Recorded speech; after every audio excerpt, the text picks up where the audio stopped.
السلام علیکم ورحمۃ اللہ وبرکاتہ۔ پیارے سامعین کرام، آج کا ہمارا موضوع ہے درود شریف دعا کی قبولیت کا ذریعہ۔ نبی اکرم صلی اللہ علیہ وآلہ وسلم نے ارشاد فرمایا، دعا درود کے بغیر معلق رہتی ہے، اس لیے دعا کرتے وقت اپنے نبی کریم صلی اللہ علیہ وآلہ وسلم پر درود بھیجنا نہ بھولیں، کیونکہ یہی دعا کو قبولیت تک پہنچانے کا ذریعہ ہے۔ حضرت سیدنا ابو درداء رضی اللہ تعالی عنہ سے روایت ہے کہ نبی کریم رحمۃ للعالمین صلی اللہ تعالی علیہ وآلہ وسلم کا ارشاد دل نشین ہے، جس نے مجھ پر صبح و شام 10 مرتبہ درود پاک پڑھا، وہ قیامت کے دن میری شفاعت کو پائے گا۔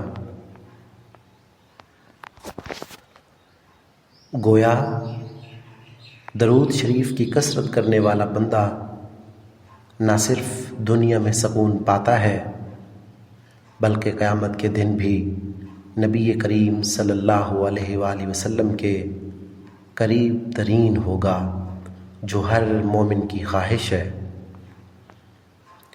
امام ابن القیم رحمۃ اللہ علیہ فرماتے ہیں کہ درود شریف کی برکت سے انسان کے دل کی سختی ختم ہو جاتی ہے، اس کے گناہ معاف ہوتے ہیں اور وہ اللہ کی محبت میں ڈوب جاتا ہے۔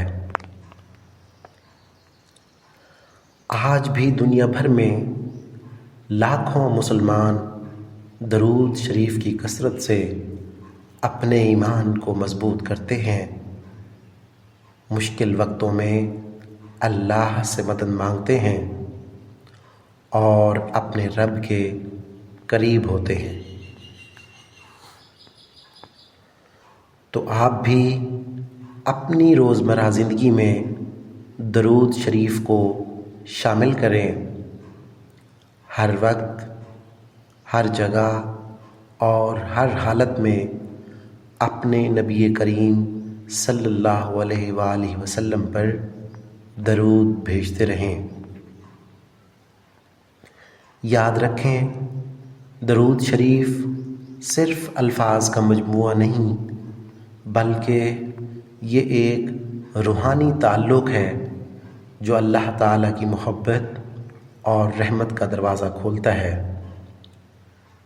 تو آئیے اپنے دلوں کو درود پاک سے منور کریں اور اپنی زبانوں کو درود پاک کی کثرت سے معطر کریں اور اپنی زندگیوں میں برکتیں لائیں۔ پیارے سامعین کرام، اگر آج کی ہماری یہ ویڈیو آپ کو پسند آئی ہو تو ہمارے چینل وائس آف اسلام کو ضرور سبسکرائب کریں۔ اللہ حافظ۔